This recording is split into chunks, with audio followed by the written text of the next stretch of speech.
Friends, இன்றைக்கி பார்க்க போகிறது ராகி சேமியா. அது எப்படி பண்ணலான்னு பார்க்கலாம் வாங்க. ஒரு பாக்கெட் ராகி எடுத்திருக்கேன். ராகி சேமியா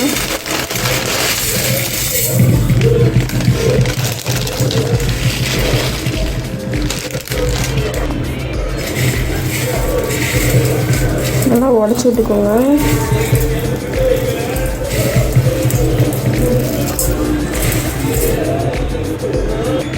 பாருங்கள், நல்லா உடச்சி விட்டாச்சு. இப்போ வந்து இதில் கொஞ்சம் கொஞ்சமாக தண்ணி சேர்த்து கலஞ்சிக்கணும். அதுக்கு முன்னாடி உப்பு போட்டுக்கலாம். உப்பு அரை ஸ்பூன் போட்டிருக்கீங்க, லைட்டாக போட்டுக்கோங்க.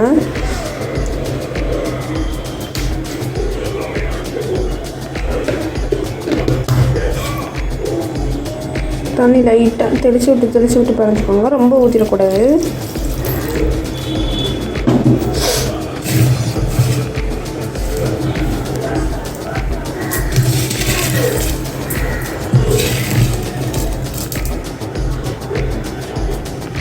பாருங்கள், நல்லா பிணைஞ்சாச்சு. தண்ணி லைட்டாக தான் ஊற்றி பிழையணும். அப்படியே பாருங்கள், உதிரியாக தான் இருக்கணும். ரொம்ப தண்ணி ஊற்றி பிழைஞ்சிடக்கூடாது. இப்படி இருக்கணும். இட்லி சட்டியில் வேக வைக்கணும்.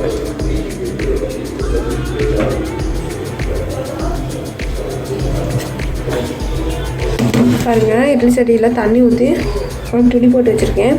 அது மேலே இந்த சேமியாவை போட்டு வச்சிடலாம்.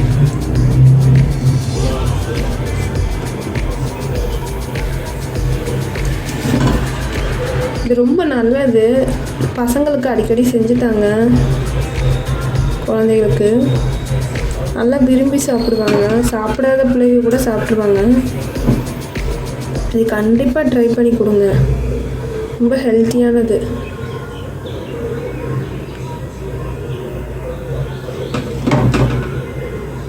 வந்து இதை மூடி வச்சிடலாம். பாருங்க, எல்லாத்தையும் போட்டாச்சு. இப்போ மூடி போட்டு வேக வச்சிடலாம். வாங்க, வெந்துருச்சான்னு பார்க்கலாம். வெந்துருச்சு. இது வேறு இதில் மாற்றிக்கலாம். பாருங்க, ஒரு பாத்திரத்தில் மாற்றியாச்சு.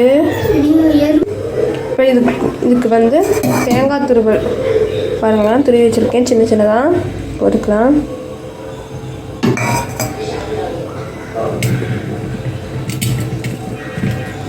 இது கூட சர்க்கரை சேர்த்துக்கலாம்.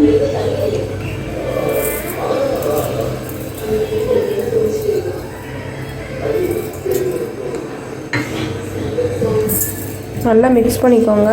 இது கூட நீங்கள் முந்திரி கூட நெய்யில் வறுத்து போட்டுக்கலாம். நல்லாயிருக்கும்.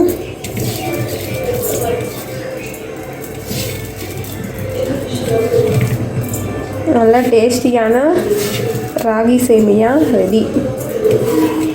கண்டிப்பாக ட்ரை பண்ணி பாருங்கள். டேஸ்ட்டாக இருக்கும். குழந்தைங்க விரும்பி சாப்பிடுவாங்க. காலையில் டிஃபன் இதை செஞ்சு கொடுத்தீங்கன்னா அருமையாக இறங்கும் பிள்ளைகளுக்கு.